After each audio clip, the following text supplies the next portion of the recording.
Restons dans le ministère de l'Éducation et Nouvelle Citoyenneté pour recevoir cette fois-ci pour vous Guy Chungu qui vient nous donner les détails en ce qui concerne les travaux qui se tiennent à Bibois dans la commune de Lantsele. On va parler cette fois-ci de ces travaux qui se tiennent à Lantsele, précisément à Bibois, les travaux initiés par le ministère de l'Enseignement national et Nouvelle Citoyenneté. Et nous avons sur ce plateau Guy Chungu qui nous en dit un peu plus en ce qui concerne ces déroulements. Guy Chungu, bienvenue à vous. Merci beaucoup, madame. Alors, première question pour vous, Guy, pourquoi une commission paritaire alors que le problème sont déjà connus? Voilà, on aimerait d'abord préciser que depuis quelques temps, vous avez observé l'engagement du gouvernement d'apporter des solutions aux problèmes qui dérangent la population congolaise.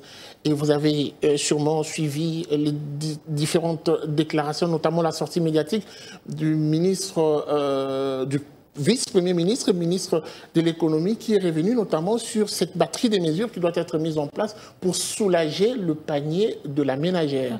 À l'instar de ce qui est fait pour les Congolais au niveau du soulagement du panier, il y a également autre chose qui s'est fait, c'est notamment à Bibois avec cette commission paritaire convoquée justement par les gouvernements congolais via le ministère de l'Enseignement national et Nouvelle Citoyenneté.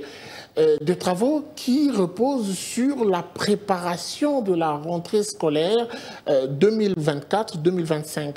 Pourquoi Bibois? Pourquoi la commission paritaire? Puisque déjà on doit dire que les problèmes sont connus, c'est la grande question. Et je vais répondre, pour chaque travaux, il est toujours important de faire une sorte d'évaluation. Il y a des responsabilités qui ont été partagées, il y a eu la prise de responsabilité des part et d'autres. Le gouvernement s'était engagé à prendre un cocktail de tâches ou de responsabilités et les enseignants également à leur tour ont accepté cette négociation en prenant également les leurs. Aujourd'hui, nouveau Bibois, pourquoi? Parce qu'il faut commencer par évaluer, et ça, c'est d'ailleurs ce qui revient sur la bouche de plusieurs participants à cet atelier. Qu'est-ce qui a été fait? Qu'est-ce qui sera fait? Qu'est-ce qui reste à faire? Est-ce que le gouvernement a pu prendre en charge toutes ses responsabilités? Et est-ce que aujourd'hui, on peut dire qu'il faut passer plutôt à une autre phase d'engagement de responsabilité ou carrément faire une réévaluation? Ce qui était fait, qu'est-ce qui a été pris en compte, qu'est-ce qui n'a pas été pris en compte, qu'est-ce qui reste à faire?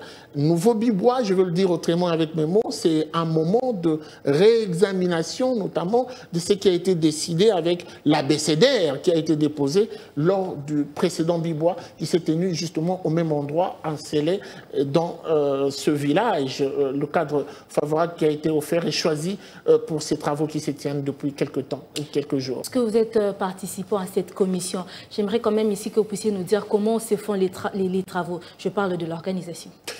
Alors, s'il faut parler de l'organisation de travaux, ces travaux s'organisent de la manière ci-après. Nous avons de sous-commissions. Okay. Et il y en a au total 4.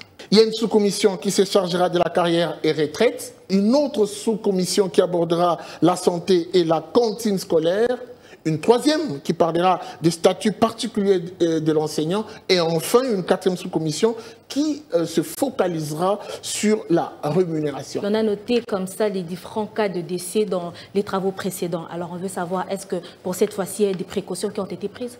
Voilà, on doit quand même le dire avec mort dans l'âme qu'il y a eu plusieurs travaux organisés par le gouvernement, mais il n'y avait jamais ces détails que nous avons constatés et même observés avec beaucoup de satisfaction sur le fait que cette fois-ci, on a pu associer le corps médical aux travaux.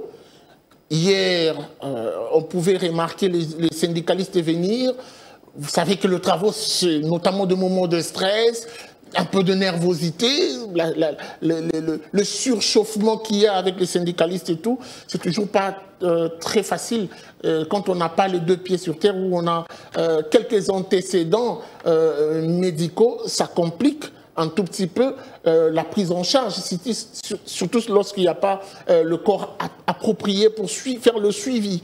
Cette fois-ci, à Bibois, je vous le confirme, depuis le lancement des travaux, il y a des dispositifs médicaux de médecins qui suivent non seulement la tension, non seulement le manger, mais aussi les détails sur la santé de tous les participants. Nous avons pu observer comme ça quelques cas de syndicalistes qui ont été pris en charge parce que pour certains, la tension n'était pas stable, d'autres le taux de sucre. Puisqu'il y avait une prise en charge médicale, les médecins ont pu prendre en charge ces syndicalistes pour éviter justement ces cas graves, notamment le perte en vies humaines.